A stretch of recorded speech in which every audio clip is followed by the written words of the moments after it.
जय हिंद साथियों, मैं अनूप आपके अपने यूट्यूब चैनल जैकब अकादमी पे आपका स्वागत करता हूं।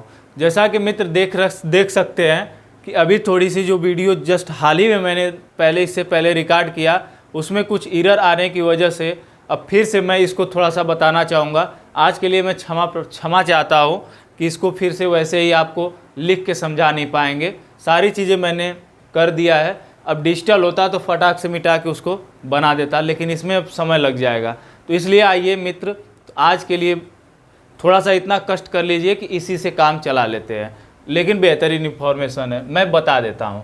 देखिए, नई दिल्ली में 12 अक्टूबर 2022 को विश्व डोपिंग रोधी एजेंसी वाडा का मतलब होता है वर्ल्ड एंटी डोपिंग एजेंसी, ठीक है मित्र, के एजेंसी एथलीट जैविक पासपोर्ट, क्या एथलीट जैविक पासपोर्ट, अर्थात यह पासपोर्ट ऐसा होगा कि वाडा से पास होने के बाद आप खिलाड़ियों को, एथलीटों को एक पासपोर्ट जारी किया जाएगा जिसमें उनके हेल्थ के बारे में क्या किया जाएगा, बताया जाएगा। किसमें इन्होंने किसी ड्रग्स का सेवन तो नहीं किया है, तमाम तरह की जांच होगी और उसको वेरीफाई करके उनको भेजा जाएगा, ठीक है मित्र। उसी के लिए एक संगोष्ठी का आयोजन किया गया, जो कि कहाँ की गई, नई दिल्ली में की गई। और किसके द्वारा की गई, तो केंद्रीय युवा एवं खेल मंत्रालय के मंत्री जो हैं अनुराग ठाकुर जी के द्वारा किया गया, अनुराग ठाकुर जी के द्वारा।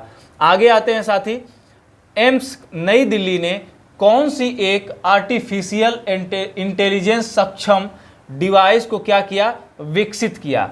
तो उसका क्या नाम है, कोल्पोस्कोप नाम है उस डिवाइस का, जो कि आर्टिफिशियल इंटेलिजेंस सक्षम डिवाइस है। इसका कार्य क्या है, ध्यान दीजिएगा, तो सर्वाइवल कैंसर की जांच करने के लिए, क्या करने के लिए, सर्वाइवल कैंसर की जांच करने के लिए।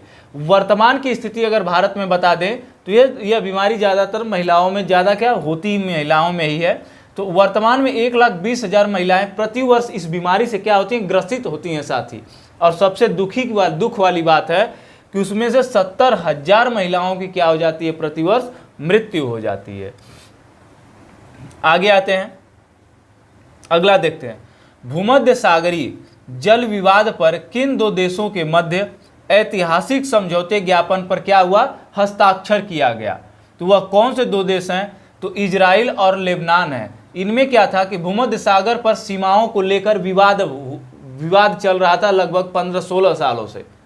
तो ये काफ़ी लंबा विवाद था और इजराइल और लेबनान के मध्य यह विवाद चल रहा था, जिसको इस विवादों को सुलझाते हुए इन दोनों देशों ने एक साथ आके एक समझौता ज्ञापन पर हस्ताक्षर कर दिया। मतलब अब अपनी सीमाएं निर्धारित कर लिए, अब इस पे दोबारा विवाद नहीं होगा। आगे आते हैं, 11 अक्टूबर 2022 से फीफा अंडर 17, क्या है बच्चा, फीफा अंडर 17 महिला विश्व कप कहाँ पर प्रारंभ हुआ, क्योंकि 11 अक्टूबर की डेट है, अर्थात कि वह प्रारंभ हो चुका है। तो ओडिशा भुवनेश्वर में क्या हुआ, इसका प्रारंभ किया गया और इसमें कलिंग स्टेडियम में खेला जाएगा, जिसमें क्या होगा, 16 टीमें क्या करेंगी साथी, प्रतिभाग करेंगी, ठीक है मित्र। इतना समझ पा रहे हैं इस चीज़ को। आगे चलते हैं, वो थोड़ा सा सेशन ही गड़बड़ हो गया, मैंने रिकॉर्ड कर लिया था पूरा बेहतरीन तरीके से समझा के, लेकिन वो क्या हुआ कि वीडियो में क्लियरिटी नहीं आई, तो मुझे लगा कि वो अपलोड करने से कोई मतलब नहीं है, बच्चे समझ ही नहीं पाएंगे, ठीक है। ये जो अलग मार्कर यूज होती है ना, ये क्या होती है कि अपलोड, जैसे कि वीडियो रिकॉर्ड होने के बाद एकदम हल्की पड़ जाती है और जैसे जैसे सूखती जाएगी और हल्की पड़ती जाएगी। तो सेटिंग में थोड़ी सी गड़बड़ी हो गई थी, इसलिए वो एकदम हल्की दिख रही थी, कहीं कहीं दिख ही नहीं रही थी।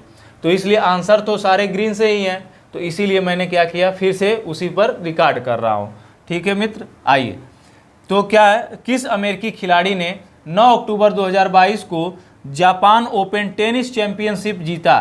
तो किसने जीता, तो टेलर फ्रिट्ज ने जीता और इन्होंने अपने कैरियर का यह चौथा खिताब जीता, ठीक है, टेनिस चैंपियनशिप में चौथा खिताब जीता। आगे आते हैं साथी, देखिए भारत में flex fuel strong hybrid electronic वाहनों का विकास करने के लिए या विकसित करने के लिए इस तरह की देश में पहली पायलट योजना का शुभारंभ किसके द्वारा किया गया, तो जो हमारे नगर परिवहन मंत्री हैं वह केंद्रीय परिवहन मंत्री नितिन जयराम गडकरी जी के द्वारा किया गया।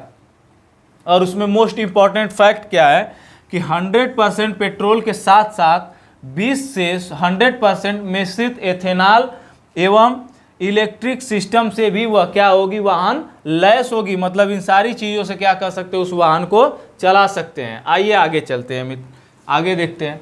यह खनन क्षेत्र की प्रमुख कंपनी एनएमडीसी और रेलटेल कॉर्पोरेशन जो कि क्या करती है, मतलब भारत में राष्ट्रीय स्तर पर नेटवर्किंग मतलब इंटरनेट की सेवाएं प्रदान करती है। ये एक इंटरनेट सेवा प्रदाता कंपनी है रेलटेल, आप लोग जानते हैं। और लगभग ये रेलवे स्टेशनों पे जितने वाईफाई सेटअप लगे हैं सारे रेलटेल को ही टेंडर दिया गया है इनको। तो इसी के साथ किसने, एनएमडीसीज ने क्या किया, समझौता किया है।